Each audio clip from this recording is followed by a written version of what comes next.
আলু পেঁয়াজ। কত পেঁয়াজ নিয়ে এসছো তুমি? পেঁয়াজ এনেছি, বর্ষাকালে কোথায় পাবে, সব ডুবে গেছে, সবজি পেলাম না, সেই জন্য আলু পেঁয়াজ বেশি করে এনে রেখে আলুটা আমি দেবো। 2.5 কিলো আনতে বলছিলাম, 5 কিলো করে আনতে বলছিলাম। 5 কিলো জলে বারবার কত করে যাবো বলো?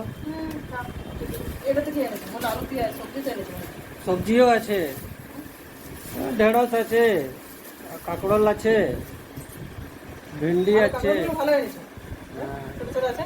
আর বর্ষা এর আগের দিন এনেছিল বড় বড়। বর্ষাকালে পাওয়াই যাচ্ছে না, অনেক দাম, তো পেয়ে গেলাম। ঢেঁড়স আছে, তো এর মধ্যে কি আছে বলো তো?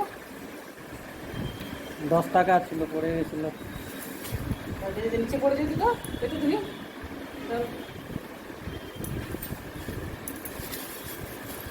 আবার পটল নিয়ে এসছো। পটল ছাড়া আর নেই বাজারে কিছু।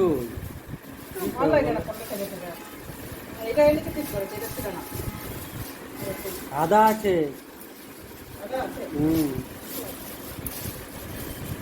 ঠিক ঠিক এনেছো?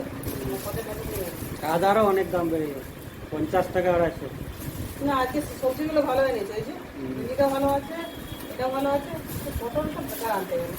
পটল না ছাড়া আর কিছু সবজি নেই, সব ডুবে গেছে। বারবার যেতে হবে না, 2 দিন যাবে, বারবার যেতে হবে না, 2 দিনই যেতে হবে, 2 দিন পরে তোমাকে আবার আনতে হবে। এবার অফিস পথে নিয়ে আসবে, ছুটি কিনে তুমি নিয়ে এসে ঠিক করলাম তেলটা।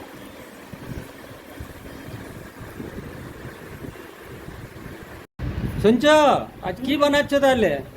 এই যে ভিন্ডি নিয়েছি, ভিন্ডিটা ভাজা করে দেবো তাহলে। আজকে ভিন্ডি ভাজা, ডাল, আর একটা করলা আছে, করলাটা ভাতে দিয়ে দেবো। আর কি করবো, ইলিশ মাছটা রাখা আছে, ওটা ভাপা করে দেবো তাহলে। আজকে ঝোল করবো না, আর একটু কেটে দেবে এটা। হ্যাঁ, রাখো রাখো, কেটে দিচ্ছি, তোকে গেছি না। তাড়াতাড়ি হয়ে যাবে না, এগারোটা কুড়ি হয়ে গেল, আর রান্না তো ইচ্ছে করছে বাস না, বাস, কি করবো? ইলিশ মাছ হলে হইলে আমার ওইটাতেই ভাত পেরিয়ে যাবে। তাহলে ভিন্ডিটা কি ভাজবে না বলো? ভেজে দাও, ভেন্ডি ভাজা ভাত। বাবুর জন্য করতে হবে বলো। ভিন্ডি ভাজা, ডাল, রেখে দাও। ডিম সেদ্ধ করে দেবো, ডিম সেদ্ধ করে দেবো।